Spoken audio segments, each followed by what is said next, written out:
Welcome back. In 2011, the Arab economies were in transformation. Global growth slowed, uncertainty grew, and downside risks increased, all factors which will affect foreign direct investments into the GCC countries also in 2012. Especially the European and US debt crisis curbed capital flows from abroad, not just because risk sentiment picked up, but more so because many European and US investors repatriated their money, and bank lending got tighter, a trend likely to continue also this year. According to Dr. Nasser Saidi, chief economist of the DIFC, it is now time for GCC countries to shift their focus eastwards. The new sets of investors that we're seeing are mainly coming from Asia. They're coming from India, they're coming from China, Japan and Korea and other parts of Asia. So I think that will continue. It'll go into not only the energy sector, which is natural, it's going into other sectors as well, into tourism, into retail, across a whole variety of activities.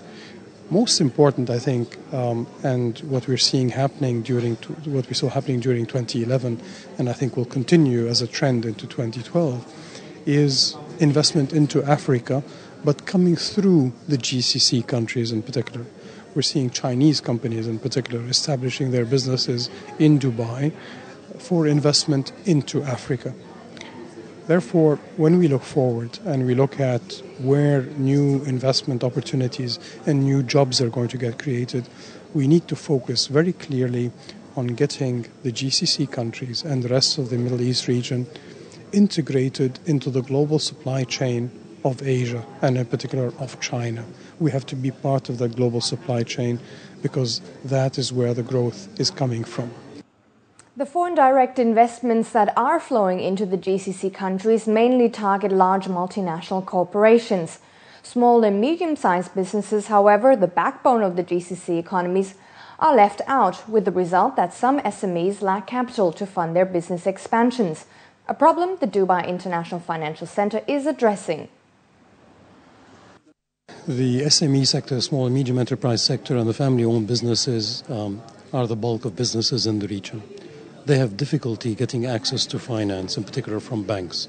Only 20% of SMEs in our region actually have a bank account and access to bank loans. So that means the bulk of them are relying on their own resources, which means that they cannot expand. So even if they have a good idea, even if you have a promising entrepreneur, if you don't have the finance, you're not going to be able to develop. Which is why we're proposing the setup of a second-tier market for small and medium enterprises. The second-tier market means that small and medium enterprises could list their equity, their stock, or potentially other securities on a stock exchange specifically designated for them, making it easier for them to list with less regulatory burden. Air traffic in the UAE picked up substantially last year by 7.6% compared to 2010. According to the Sheikh Zayed Air Navigation Center, local airports all around the Emirates accounted steady increases in their air traffic movement rates during the past 12 months. In December alone, the number of airplanes flying in and out of the UAE reached 61,197, with an average of 1,974 movements per day. Dubai International Airport accounted for nearly half of all air traffic movements, a total of over 28,000. Number 2 was Abu Dhabi Airport, with over 8,600 flights coming or leaving the capital. With that, let's now look at the stock indices across the GCC.